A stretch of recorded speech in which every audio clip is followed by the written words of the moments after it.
ตัวยาวจะว่าพี่น้องอาทิตย์ตกโอ้เราสะท้อนมาเงาหลายพี่น้องท้องฟ้าบางปลายยังไงโอ้จบที่ด่าพี่น้องที่ว่าหมากฝรั่งพี่น้องท้องฟ้าที่เลยพี่น้องนี่แบบนี้เลยพี่น้องเอ้ยแบบนี้สุดๆเลยก่อนเมฆพี่น้องแง่พี่น้องเป็น2 คลิปด้วยพี่น้องถ่ายมาถ่ายจ้าก่อนบางเดือนเพิ่งพี่น้องถ่ายเดือนนี่ว่าถ่ายพระจันทร์พี่น้อง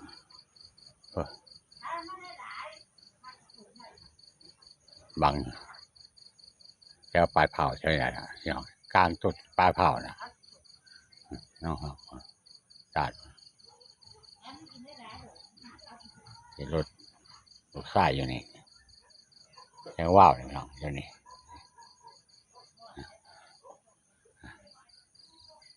เนี่ยเปิดแฟลชไปก่อนนะ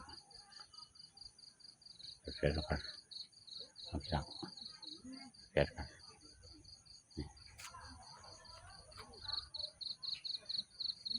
ไกลเกินไปพี่น้องแอบอยู่ก่อนน้องเปิดแฟลชกัน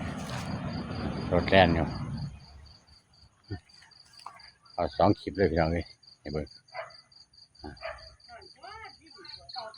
ยันพอกันอยู่นี่ไปฝ่าไต่ใส่น้องสาวเบิ่งเดียนเลยน้องโอ้นมาเลยไปฝ่าบังให้เก่าก่อนเมฆบังให้เก่าพี่น้องเลยคน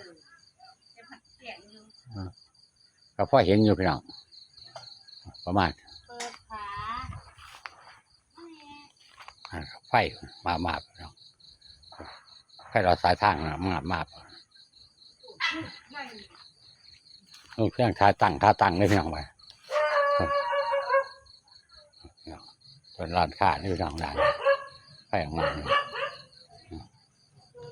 เราก็เรียนอยู่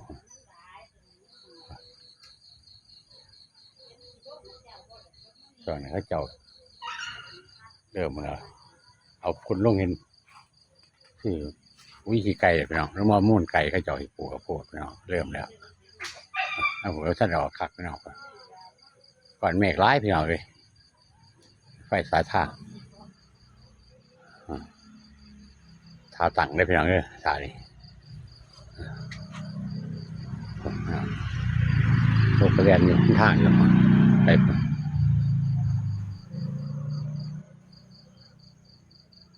เราคงต้นน้อยพี่น้องนี่หมากเคยพี่น้องเนี่ยโอ้ต้นน้อยพี่น้องผสมเลยนี่ต้นน้อยพี่น้องนี่หมากเคยเหล่าต้นมะละกอหรือว่าต้นมะฮุ้งพี่น้องผู้นำแสงสว่างใช่ปะผู้นำแสงสว่างภาษานี่ครับคือมองผุดก็ขาวพี่น้องมาทายไม้เบิ่งพี่น้องเบิ่งพี่น้องหมาพี่น้องมึง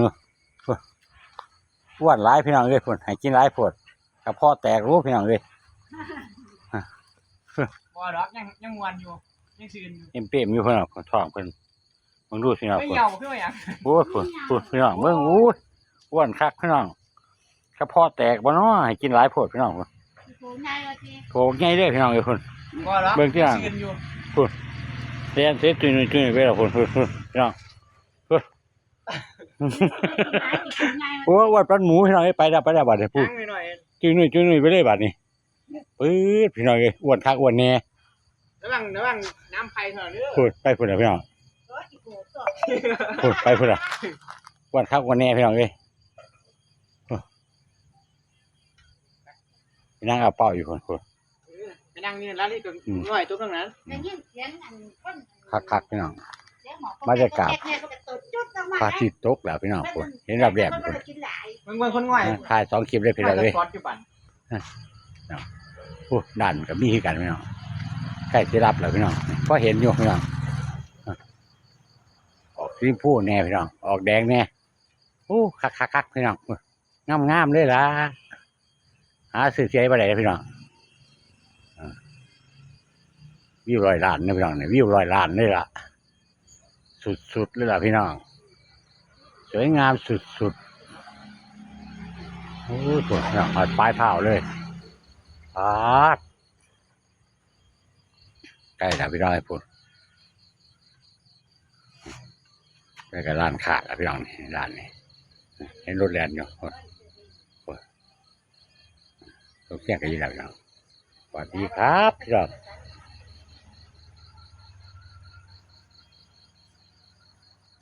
พี่น้องยังเห็นอยู่พี่น้องมาแบบอยู่ขอบคุณที่เข้ามาเบิ่งเด้อพี่น้องอย่าลืมกดไลค์กดแชร์ลูกเสียงภาพมวลเด้อพี่น้องต้องการให้ผมมาลำมี2วิธีบ้านพี่น้องเริ่มติดตามเด้อพี่น้องลูกเสียงเขาไม่ยังให้มีแต่ความไว้ใส่พี่น้องให้อยู่ดีไม่แห้งอยากเจ็บอยากไข้ให้มั่งให้มีร่ำรวยทุกคนพี่น้องปรารถนาสิ่งใดขอได้สิ่งนั้นพี่น้องต้องเสียงไปก่อนสวัสดีครับเจอกันคลิปหน้าพี่น้องต้องเสียงดีแหละพี่น้องบายบายพี่น้อง